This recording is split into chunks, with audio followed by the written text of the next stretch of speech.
Welcome to AS Digital Vlogs.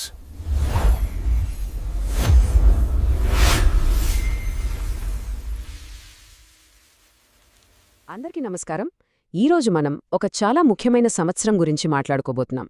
భారతదేశ ఆర్థిక రంగంలో ఒక రకంగా చెప్పాలంటే నాయకత్వంలో ఒక పెద్ద మార్పు వచ్చిన సంవత్సరం అది.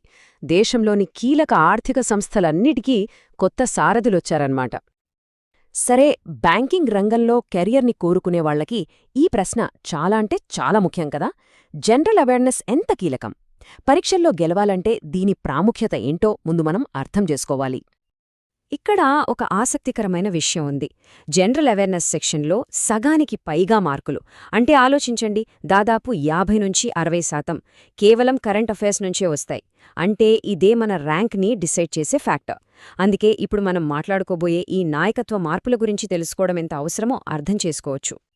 ఇక్కడే అసలు విషయం మొదలవుతుంది. 2025 సంవత్సరం ఈ అపాయింట్మెంట్స్ అనే సెక్షన్కి సంబంధించిన సమాధానాలన్నిటినీ మార్చేసింది. ఎందుకంటే అదే సంవత్సరంలో మన దేశంలో ఉన్న ముఖ్యమైన ఆర్థిక సంస్థలన్నిటిలోనూ కొత్త నియామకాలు జరిగాయన్నమాట.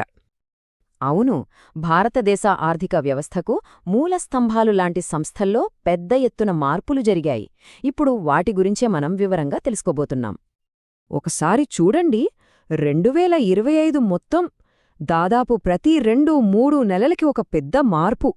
ఫిబ్రవరిలో మొదలై డిసెంబర్ వరకు బ్యాంకింగ్, మార్కెట్స్, ఇన్సూరెన్స్, పెన్షన్స్ ఇలా అన్ని కీలక రంగాల్లోనూ టాప్ లీడర్షిప్ మొత్తం మారిపోయింది. ఇది మామూలు విషయం కాదు. సరే, మొదటగా మన దేశ ఆర్థిక వ్యవస్థకు గుండెలాంటి సంస్థ రిజర్వ్ బ్యాంక్ ఆఫ్ ఇండియా అంటే ఆర్బీఐ గురించి చూద్దాం. మన ద్రవ్య విధానాన్ని శాసించేది ఇదే కదా.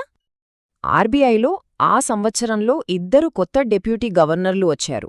ఒకరు ఏప్రిల్ 2న డాక్టర్ పూనం గుప్తా, ఆ తరువాత అక్టోబర్ 9న శిరీష్ చంద్ర ముర్ము. ఈ పేర్లు వాళ్ళు బాధ్యతలు తీసుకున్న తేదీలు చాలా చాలా ముఖ్యం. ఆర్బీఐ తర్వాత మనం క్యాపిటల్ మార్కెట్స్ వాచ్డాగ్ అయిన సెబీ గురించి మాట్లాడుకుందాం. అంటే స్టాక్ మార్కెట్లను కంట్రోల్ చేస్తూ ఇన్వెస్టర్ల ప్రయోజనాలను కాపాడే సంస్థ ఇది. ఇక్కడ కూడా పెద్ద మార్పులే జరిగాయి. మాధవి పూరి బుచ్ గారి తర్వాత తుహిన్ కాంతా పాండేగారు కొత్త చైర్పర్సన్గా మార్చ్ 1న బాధ్యతలు స్వీకరించారు. అంతేకాదు డిసెంబర్లో సందీప్ ప్రధాన్ పూర్తికాల సభ్యునిగా నియమితులయ్యారు.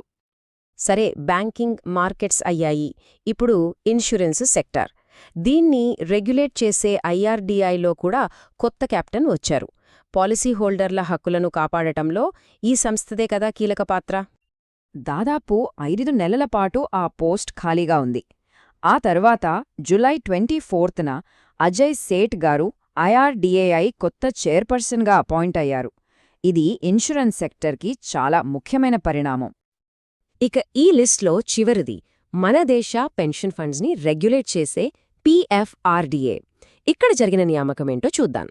జూన్ 20న శివసుబ్రహ్మణ్యన్ రామన్న గారు పీఎఫ్ఆర్డీఏ కొత్త చైర్పర్సన్గా బాధ్యతలు తీసుకున్నారు. కోట్ల మంది ఉద్యోగుల పెన్షన్ డబ్బుల భవిష్యత్తు ఈయన చేతిలోనే ఉంటుంది. ఓకే, ఇప్పటిదాకా ఎవరు వచ్చారు, ఇప్పుడు వచ్చారు అని చూశాం, బావుంది. కాని అసలు ప్రశ్న ఏంటంటే, వీళ్ళందరూ వచ్చారు సరే, కాని వాళ్ల ముందున్న సవాళ్లు ఏంటి? దేశీయంగా, అంతర్జాతీయంగా వాళ్ళు ఏం సాధించాలి? అవును, వాళ్ల బాధ్యతలు కేవలం మన దేశానికే పరిమితం కాదు. గ్లోబల్ ఎకనామీతో ముడిపడిన ఎన్నో విషయాలను వీళ్లు డీల్ చెయ్యాలి. ఆ బాధ్యతలేంటో చూద్దాం. ఉదాహరణకి 2025లో సౌత్ ఆఫ్రికా G20 ప్రెసిడెన్సీలో కొన్ని కీలక ప్రాధాన్యతలు ఉన్నాయి. అక్రమంగా డబ్బు దేశాలు దాటకుండా చూడటం, దేశాల అప్పుల సమస్యలకు పరిష్కారాలు కనుక్కోవటం, ఆఫ్రికాతో సంబంధాలు మెరుగుపరచడం, ఇలాంటి ఎన్నో గ్లోబల్ పాలసీలను ఈ కొత్త టీం ముందుకు తీసుకెళ్లాలి. సరే, ఇవి గ్లోబల్ ఛాలెంజెస్. మరి మన దేశంలో వీళ్ల ముందున్న అతిపెద్ద టార్గెట్ ఏంటి? అదొకటే, భారతదేశాన్ని ఒక డిజిటల్ ఫైనాన్షియల్ సూపర్ పవర్గా మార్చడం. దీనికొక మంచి ఉదాహరణ ఆర్బీఐ తీసుకొచ్చిన సిఐఎంఎస్ అంటే సెంట్రలైజ్డ్ ఇన్ఫర్మేషన్ మేనేజ్మెంట్ సిస్టమ్. ఇది ఒక కొత్త పోర్టల్. దీని ద్వారా అన్ని బ్యాంకులు తమ ఇంటర్నెట్, మొబైల్ బ్యాంకింగ్ డేటాను తప్పనిసరిగా సబ్మిట్ చేయాలి. దీనివల్ల డేటా కలెక్షన్, మానిటరింగ్ చాలా ఈజీ అవుతుంది. ఇది డిజిటలైజేషన్లో ఒక పెద్ద స్టెప్. సో ఇంతకీ ఈ మార్పులన్నీ మన దేశానికి ఎందుకు అంత ముఖ్యం? ఒక ప్రముఖ ఈటీబీఎఫ్ఎస్ఐ రిపోర్ట్స్ చెప్పినట్లు 2025లో మన ఆర్థిక నియంత్రణ సంస్థల్లో ఒక పెద్ద లీడర్షిప్ మార్పు జరిగింది. ఇది ఏదో ఒకటో రెండు నియామకాలు కాదు. బ్యాంకింగ్, మార్కెట్స్, ఇన్సూరెన్స్, పెన్షన్స్ ఈ 4 మూలస్తంభాల్లోనూ టాప్ లీడర్షిప్ ఒకేసారి ఫ్రెష్గా మారింది. ఇది చాలా పెద్ద విషయం.